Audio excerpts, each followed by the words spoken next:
jādara tas, kas patīk. Ja ir deksme acīs un mīlestība pret to, tad tas rezultāts var būt daudz lielāks un patīkamāks, kā pirms tam varbūt ir cerējis, ka būs.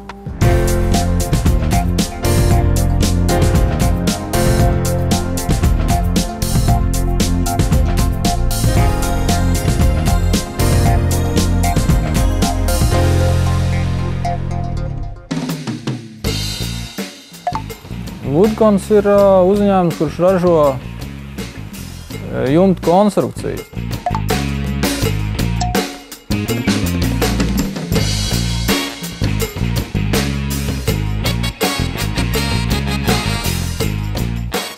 Kopnes tiek izmantotas jumta konstrukcijās un pārseguma konstrukcijās. Tas ir starpstāvu pārsegums, ko kopni ir koku materiāls savienoti vienā sistēmā, izmantojot šīs naglu plāksnes, kuras tiek presētas iekšā. Kopni, kā šeit var redzēt, var uztaisīt ļoti dažādas formas, laidumus pēc vajadzības. Maksimālais pēc standarta ir 35 metri. Lielākā laiduma kopne mums bijusi ir 32 metri. Tika transportēta uz objektu sadalot uz pusēm, un uz objektā uz vietas tad celtnieki lika viņas kopā. Senāk Latvijā pirms kopnēm jau visas jumta konstrukcijas taisīja ar spārēm. Tas ir vienkārši dēļi, izveidot jumta krēslu, sēdina virsū spāres un jumta konstrukcija ir gatava. Bet, lai būtu kur krēslu novietot, vai nu ir dzelzbetona pārsegums, vai jau liek pārsegums sijas, kuras ir ļoti masīvas, lai viņas varētu uz sevi nest visu jumta konstrukcijas svaru. Tad kopne to visu vienkāršo un pātrina to procesu. Konkrēti šī gadījumā šeit ir jumts aptuveni 850 kvadrātmetri. Montāža bija vienas dienas laikā, mēs salikām šo konstrukciju. Varbūt pierasts pirms tam bija, kad jumta konstrukcijas ir tādas masīvas, tā, kad redz, ka tur, tas točni turēs. Bet kopni, tomēr tas materiāls, viņš jau ir tikai 45 mm biezs, un bieži vien arī tagad ir jautājumi, vai tāds vispār kaut ko var izturēt. Bet tā kā jau strādājam jau 10 gadus, arī paši uzreiz sev uztaisījām. Katrā ziņā no klientiem, kur ir uztaisīti objekti, nekur nav bijuši nekādas sūdzības, kad kādam kaut kas netur vai nav.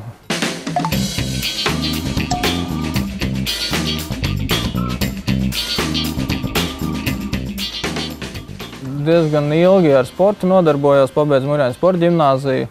Pēc tam bija tas solis, beidzot to skolu, ko darīt tālāk. Kaut kā izlēmu par labu Rīgas celtniecības koledžai. Tur arī es iegūtu to izglītību, pabeidzot koledžu, nedaudz vēl pamācoties universitātē. Tad arī sāku ar to nodarboties. Patreiz tagad to, ko es daru, tas tiešām ir tāds sirds darbs, un tas ir tas, kas man būtu jādara. Citā jomā sev nemaz nevar iedomāties. Tas materiāls kā tāds, man liekas, tas ļoti uzrunā. Tas ir tāds patīkams, silts un pozitīvas emocijas.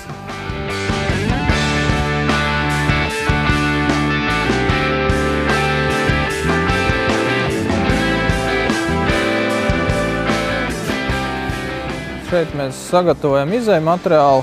Tiek ievests iekšā gatavais izēju materiāls, novietots tuvāk zāģim, kur cilvēks viņu ņem, ar viņu strādā, garina pēc projekta, pēc izmēriem. Un tālāk jau tiek padots uz darba galdu. Kokmateriāls jau pārtop par gatavu produktu tajā brīdī, kad viņš tiek novietots uz galda un savienots savstarpēji ar naglu plāksnēm, iespiežot ar presi.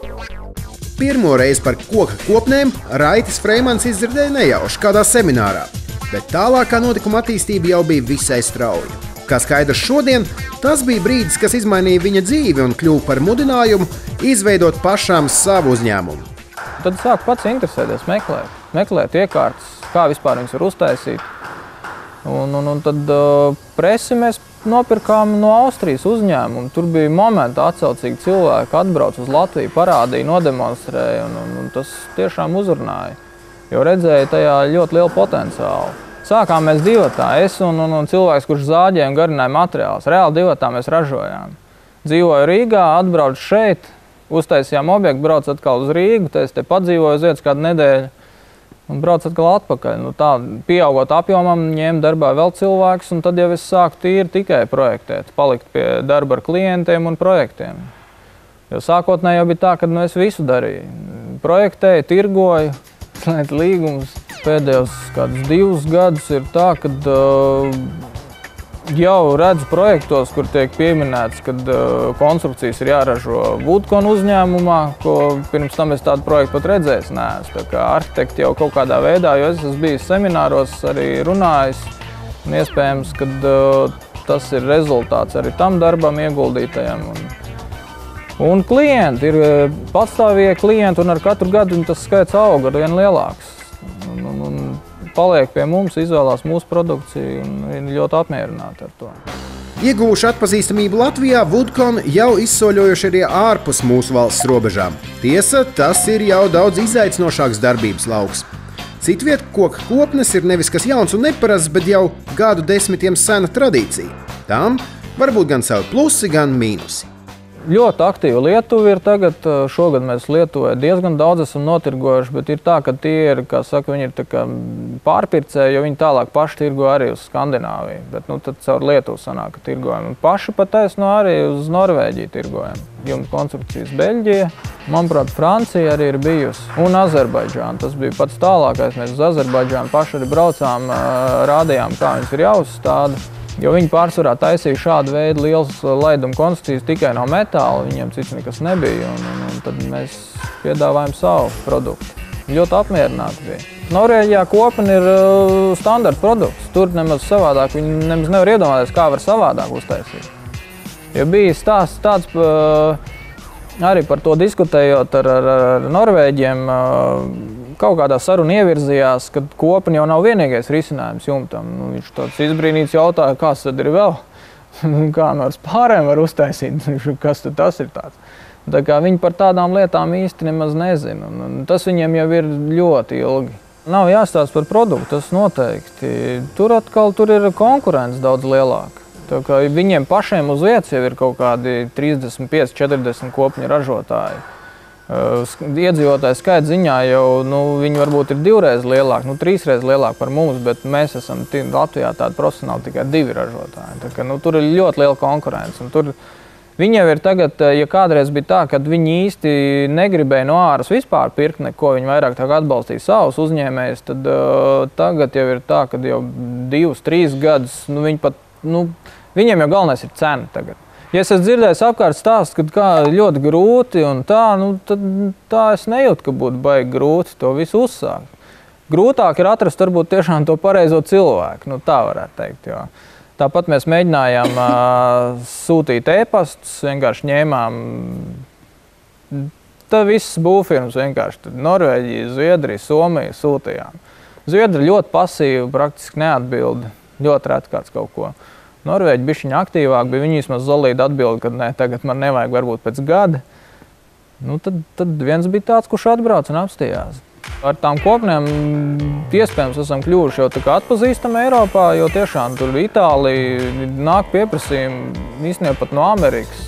Tagad taisam projekti uz Austrāliju, tā kā, esam diezgan plaši jau tā zināmi un prasa. Mums prasa arī sienu karkas, sienu paneļus.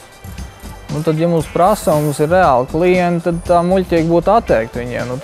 Tad tajā virzienā arī mēģinam strādāt. Ja kāds jau iegādājamies un atliek tiks ražot. Tiesa, Raita Freimaņa uzņēmēja stāsts nav bijis bez saviem kritumiem. Pirms Woodcona bija cits uzņēmums.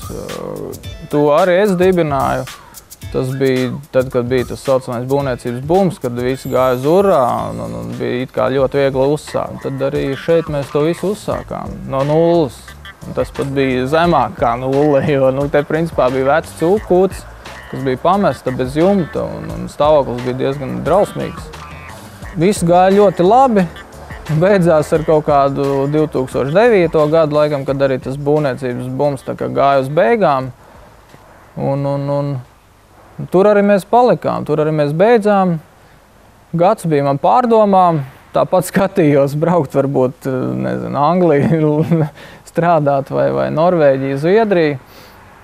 Bet beigās palika pie tā paša, ka tā ir tā lieta, kas kas man patīk. Jo to gadu arī mēģināju internetā kādu biznesu uzsākt, vēl kaut ko, bet nē, kaut kā pavilku atpakaļ un mēģināju visu sākt atkal no sākuma.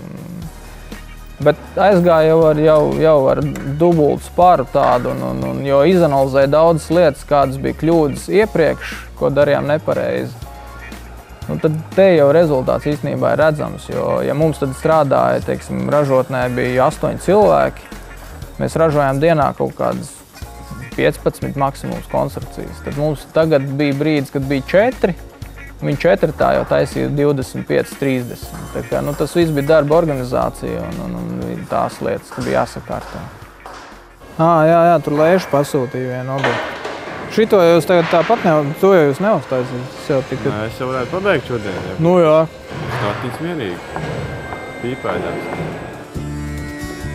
Pirms krīzes viss ļoti viegli gāja.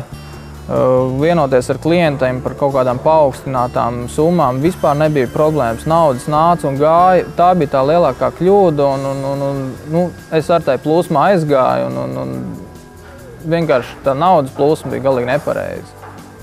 Tad pēc tam to visu izanalizējot un secinot un pieņemot kaut kādus lēmumus, tad tagad mēs strādājam pavisam savādāk un ir rezerves un ļoti viegli ir strādāt, ja to visu pareizi saplāno. Tad pirms tam tas likās vienkārši visu uz urrā. Tad pats nāks, pats par sevi vienkārši viss nāk, tā viņš nav. Tā bija ļoti laba skola, jā.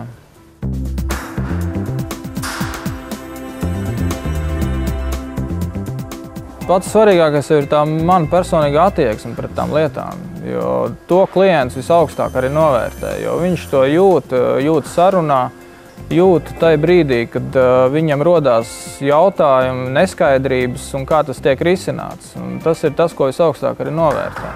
Lielākais dzinums jau ir tas, ka tā lieta patīk. To es visiem arī saku, kad ir jādara tas, kas patīk.